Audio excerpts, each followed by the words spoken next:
What's up, filmmaker friends? Today we're looking at the Viltrox Raze 4D full frame lenses.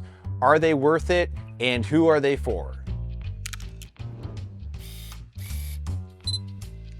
So let's start off with what you get inside the box. You get a 16, a 24, a 28, a 35, a 50, and an 85. 6 beautiful full frame lenses that work natively on the DL mount with the 4D. Now this is huge because if you've tried putting on Canon mount stuff or zoom lenses or anything, there's some messing around that has to take place with the 4D to get some of these things to work. And then trying to use a cine lens on the 4D is an even bigger struggle. So you have to use the focus motor that they give you. It turns the head off balance, and then some people put tape weights on the other side. You have to put a counterweight on the back of it, and this thing starts getting heavy and really awkward and weird, and I just hate it. So I thought it was really cool that Viltrox came out with these lenses that just fit natively and just work. Let's talk about the construction of these. Looks like they're a steel and plastic construction. They seem like they're pretty hardy and pretty tough. I don't think that you're gonna break them with their normal use or anything. They seem like they're durable. I'm not sure if they're weather sealed or not, but they do seem like they're a pretty premium style lens. If nothing else, they at least seem like they're on par with the DJI lenses. Now, one thing that I do want to complain about from the start is they are not all the same sizes, as you can tell. So there's going to be some balance changes when you change lenses. Not a huge deal on the 4D. It's not like a big issue to change the balance or anything on the little head. I have it sitting up here as my B cam, but I wish they were all the same. So that way you can just stick them on there. They are different weights too. So, the 85 and the 50 are a lot heavier than the 24 and 35. So things are going to change. These four in the center, the 24, 28, 35, and 50, seem like lengthwise they're all the same, but the weights are just a little bit different. This one's a little heavier than this one, and then so on and so forth.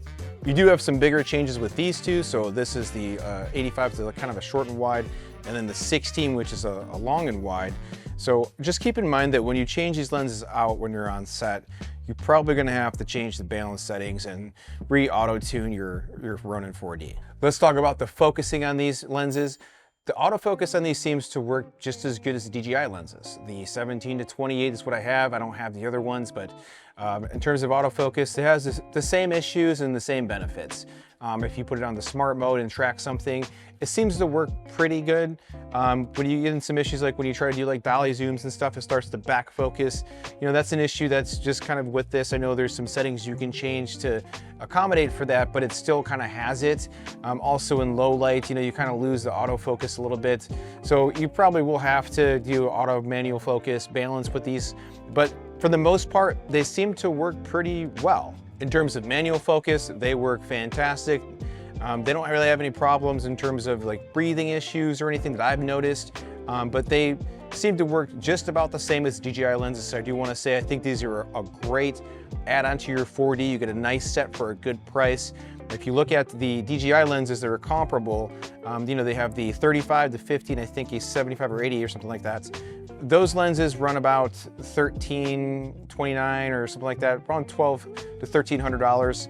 These come out to about $650 or so per lens. So you get a much better value. You get about 2 to 1 on these, which is fantastic. And I just think it's great that they built something like this from Viltrox that we can pair with our 4D seamlessly and not have to worry about changing on adapters and stuff like that. So I'm really excited about these lenses. I think that they're great. Okay, so now we have the 50mm lens on here. So let's just take a look at the focus real quick, the autofocus. So we're gonna go autofocus and into focus on me. And as you can see, it works pretty good. It's a little laggy there for a second, but it seems to be just on par with the DJI stuff. So I'm pretty happy with that. So we just took a look at the 50mm on the autofocus. We're also gonna take it over to the focus tester on the wall here in just a second, but I did wanna say that I think it works really, really well. I think you're gonna be happy with it. Now, in terms of the look, I would say that these are a pretty clean digital type of look. If you're looking for like a cinema style or like something that has a little bit more character, I don't think these are it. I think these are just shooter lenses that you can have on your 4D in different size primes, but nonetheless, they look fantastic and they're very sharp and very, very clean looking. So if that's the type of work that you do, these lenses are gonna fit perfectly. Now, if you need to add something with some character, you might wanna look into some cine lenses, but like I said, those come with a whole other caveat of things, and you're just gonna have to deal with that if that's what you want with the 4D. I think that's not where this camera shines. I think this camera shines as, being a videographer, B-roll shooter, and just grabbing motion shots, and that's kind of what it was designed to do. Outside of that, it might be something that where you look into some other options.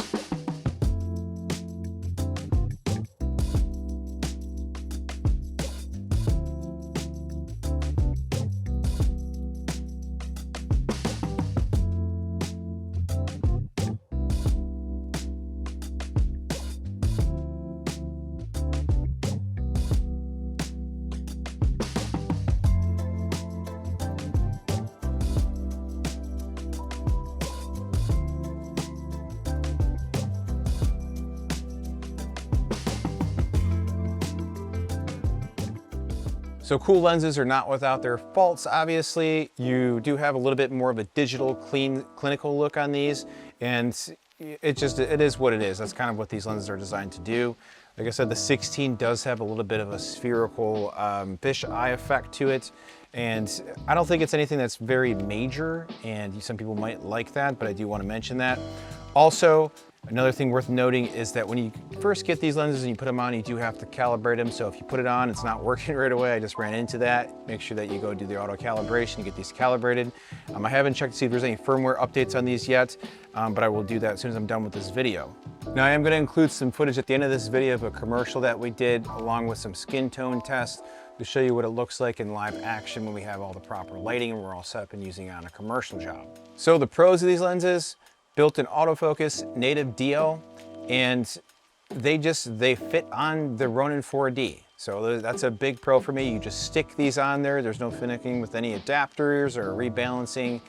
Using counterweights, stuff like that, you do have to rebalance the gimbal head just a little bit, but it takes seconds.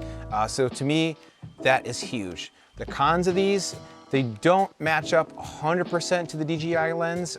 So if you're using some of the other ones, like the 17 to 28, it's not a perfect one-to-one match. It's pretty close though. They're also very, digital, sterile, clinical looking.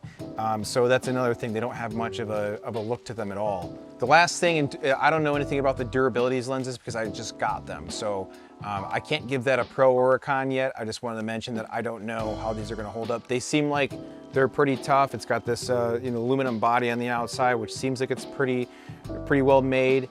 And I think they're gonna do just fine, especially for the price. Another pro of these is the price. Like I said, about a little bit over $600 a piece for these, which is a fantastic deal just to have something. I could cry because I can just put these on my 4D and not have to mess around on set. So that alone to me makes these worth it. Who is this for? If you own a 4D and you're not strictly using it as a cine camera for where you have looks and stuff like that, and you need something that you can stick on this camera and just go, this is for you. It's a great buy. It's better than anything else that I picked up for this. The Athenas or like the Vespids or anything. Those are great, and the Vespids have a look to them, but there is some messing around you have to do to get those to work, and if you have those, you know what I'm talking about. But these are just ready to go. So this is a huge improvement. I'm so glad that we finally got these. Another thing worth noting on these is the filter rings on these are all a little bit different. So these four are all 55 millimeters, and this is 77. And this is 85 millimeters, which is kind of a weird size. So if you want to add external filters onto this, black mist or anything like that, you don't have to worry about the NDs because you have that built into the 4D. But just keep in mind that the step-up rings you're going to be using or step-down rings are all going to be a little bit different, with these four being the same and these two being two different, so you need 3 sizes in total.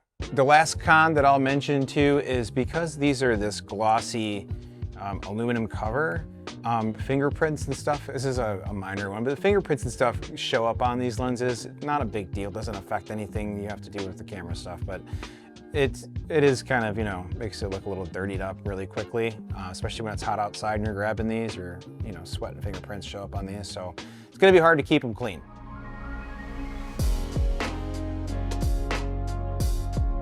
Okay, so today we're looking at some of the footage from the Viltrox Raze for the Ronin 4D. We got to shoot a little commercial today with it, and as you can see, it's got a more cinematic look. It's not as digital as the DJI stuff, but it's also still very, very sharp. So we're on the 85mm right now. We got Mike looking at some of the window flares with some ND filters on it and just seeing how it performs. One thing I will say is that on some of the wider apertures, when you get down to like 1.8, they start getting some drop off on the focus on the exteriors of the image, but on the 85, there's not a problem there. 50, not a problem. When you start getting down to the 24mm and then you get to the 1.8, you got some drop off on the focus on the edges. So the autofocus tracking works fantastic on this. We had no problems with it today on any of these lenses, in dark or in light. As you can see, it jumps right on the face. The tracking works good. No issues there at all. Sometimes when there's multiple faces around, like with any camera, it does stumble a little bit. It's not such a big deal. You can hold the wheel on the right side of the controller and stop it from doing that, but it takes a little bit of effort to hold it. So, and then once you get back, lock onto the subject that you want, it'll come right back to them. Now, so far there's no firmware updates for this yet, for these Viltroxes. It looks like they have the most recent on there, but I am excited to see if they can improve this even more, this autofocus, maybe with some AI stuff like Sony's doing, and get these just a little bit more jumpy, a little bit more snappy. So yeah, we're just gonna show you a bunch of footage that we shot today, and so you can take a look at what these lenses look like.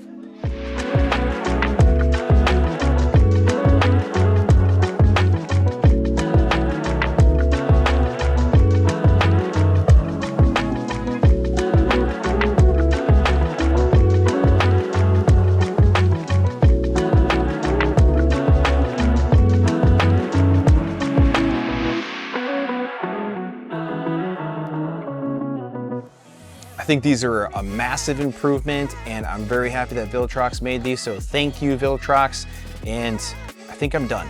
So thank you, and I hope that you found this video helpful.